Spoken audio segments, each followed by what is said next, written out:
अस्सलामुअलैकुम, welcome back to the channel. आज हम एक बहुत ही इंटरेस्टिंग और इम्पॉर्टेंट टॉपिक के बारे में बात करेंगे, पर्सनालिटी। पर्सनालिटी साइकोलॉजी का सेंट्रल कंसेप्ट है और हर इंसान को ये समझना चाहिए कि पर्सनालिटी एक्चुअली होती क्या है, इसके कंपोनेंट्स क्या हैं और ये डेवलप कैसे होती है। इस वीडियो में हम सिंपल वर्ड्स में समझेंगे। Let's get started. What is personality? Personality होती क्या है? साइकोलॉजी में पर्सनालिटी का मतलब है unique pattern of thoughts, feelings और बिहेवियर्स जो हर इंसान को दूसरे से अलग बनाता है।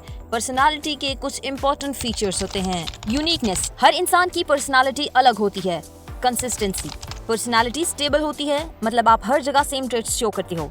इन्फ्लुएंस, पर्सनालिटी डिसाइड करती है कि आप कैसे रिएक्ट करोगे और कैसे डिसीजन लोगे और दूसरों के साथ कैसे बिहेव करोगे। फॉर एग्जांपल, सोचो एक बंदा कॉन्फिडेंट और फ्रेंडली है, वो हर ग्रुप में क्विकली एडजस्ट हो जाता है, जबकि एक शाय और इंट्रोवर्ट बंदा ज्यादा चुप रहता है। ये डिफरेंस पर्सनालिटी की वजह से है। Components of personality. अब बात करते हैं कि पर्सनालिटी किन कंपोनेंट्स से मिलकर बनती है। साइकोलॉजिस्ट कहते हैं कि 3 मेन कंपोनेंट्स होते हैं: cognitive component, emotional component, behavioural component. First of all, cognitive component, ये आपके थॉट्स और बिलीव्स होते हैं। फॉर एग्जाम्पल, ऑप्टिमिस्टिक बंदा हमेशा पॉजिटिव सोचता है। इमोशनल कंपोनेंट्स, ये आपके इमोशंस और रिएक्शंस होते हैं। फॉर एग्जाम्पल, स्ट्रेस में कोई बंदा काम रहता है और कोई पैनिक कर जाता है। बिहेवियरल कंपोनेंट्स, ये आपके विजिबल बिहेवियर और एक्शंस होते हैं। फॉर एग्जाम्पल, किसी स्ट्रेंजर को स्माइल के साथ ग्रीट करना, ये आपकी फ्रेंडली बिहेवियर को शो करता है। सिंपल वर्ड्स में जो हम सोचते हैं, फील करते हैं, ये पर्सनालिटी का हिस्सा है।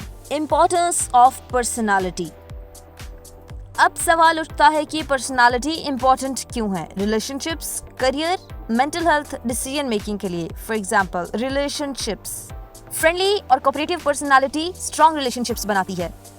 करियर, रिस्पॉन्सिबल और कॉन्फिडेंट लोग प्रोफेशनल लाइफ में ज्यादा सक्सेसफुल होते हैं।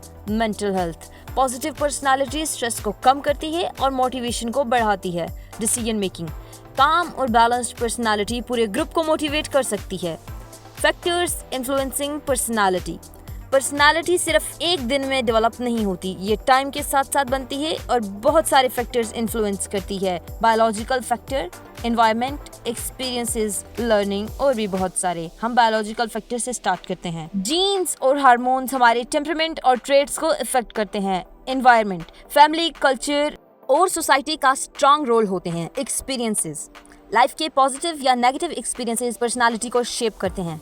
लर्निंग, हम ऑब्जर्व करके और प्रैक्टिस करके भी अपनी पर्सनालिटी को डेवलप कर सकते हैं। फॉर एग्जाम्पल, अगर एक बच्चा सपोर्टिव फैमिली में ग्रो करे तो उसकी पर्सनालिटी ज्यादा कॉन्फिडेंट है, जबकि स्ट्रिक्ट और नेगेटिव एनवायरनमेंट से शाय और फियरफुल पर्सनालिटी डेवलप हो सकती है। पर्सनालिटी इन साइकोलॉजी, साइकोलॉजी में पर्सनालिटी एक बहुत बड़ा एरिया है जहाँ अलग अलग थ्योरीज और टेस्ट यूज किए जाते हैं। पर्सनालिटी को समझने के लिए पर्सनालिटी साइकोलॉजिस्ट मेनली ये स्टडी करते हैं क्या चीज पर्सनालिटी को स्टेबल बनाती है, क्यों लोग एक सिचुएशन में अलग बिहेव करते हैं, पर्सनालिटी को मेजर कैसे किया जाए। इसके लिए फेमस थ्योरीज भी हैं, जैसे फ्राइड की psychodynamic theory, big 5 traits model, humanistic theory. वो हम नेक्स्ट वीडियो में डिस्कस करेंगे। अगर आपको ये वीडियोस हेल्पफुल लगे तो लाइक, शेयर एंड सब्सक्राइब जरूर करें। मिलते हैं नेक्स्ट वीडियो में।